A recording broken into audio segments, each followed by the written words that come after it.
Hello প্রিয় বন্ধুরা, আমি আবারও তোমাদেরকে নতুন ভিডিও দেওয়ার জন্য চলে আসলাম। তোমরা কে কেমন আছো অবশ্যই কমেন্টে জানাবা। আমি আজকে রান্না করব, দেখো পেঁয়াজ মরিচ রসুন কেটে নিয়েছি। রান্না করব আজকে কলমি শাক ভাজি। এটা টুকানো শাক। তোমাদের তো আগেই বলেছিলাম গ্রামের মানুষ 7 দিন বাজার না করলেও চলে। আর রান্না করব হচ্ছে রুই মাছ আলু দিয়ে। আমরা তো এমনিও আলু ব্যবসায়ী বলো গৃহস্থ বলো, তাই প্রকৃত আলু আমরাই জন্ম দিয়ে থাকি, মানে আমরাই আলুটা প্রথমত বিছন বুনি। যাই হোক, তাই এই আলু দিয়ে আজকে রুই মাছ রান্না করেছি। আমাদের বৎসরিক আলু স্টোরে কোল্ড স্টোরে জমা থাকে। সব থেকে বড় কথা, আমি আলুটা একদম পছন্দ করি না, তাই আপনারা সবাই আমার আলু দিয়ে রুই মাছের তরকারি আর হচ্ছে কলমি শাক ভাজি ভাত অবশ্যই রিভিউ দিবেন।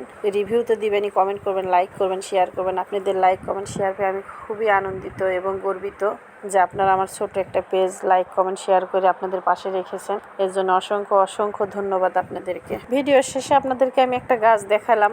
দেখেন, একটা গাছ দেখা যাচ্ছে, একটা না 3টা গাছ দেখা যাচ্ছে 3 পাশে। এই গাছটার থেকে আমরা মূলত অনেক কিছুই শিক্ষা পাই। প্রথমে গাছটার একটা কাণ্ডই থাকে, তারপরে দেখেন শাখা পোশাখা কত কিছু তৈরি হয়ে যায়। তাই ঠিক সেম এই প্ল্যাটফর্মে কাজ করার মতন আনন্দ আর কিছুই নেই। প্রথমত আমি একাই ছিলাম, তারপরে আমার ভাই বোন বন্ধু বান্ধব প্রিয় প্রিয় ভালোবাসার মানুষেরা অবশ্যই আমাকে ভালোবাসা দিয়ে দেখেন শাখা পোশাখা জন্ম দেওয়ার মতন ভালোবাসা সাপোর্ট। এর থেকে ভালো সাপোর্ট ভালোবাসা কোথাও পাওয়া যাবে না। সেম এই গাছগুলোর মতো। গাছগুলো দেখে অনেক কিছু শিক্ষার আছে। তা আপনাদেরকে অসংখ্য ধন্যবাদ। লাইক কমেন্ট শেয়ার করবেন। সবাই ভালো থাকবেন।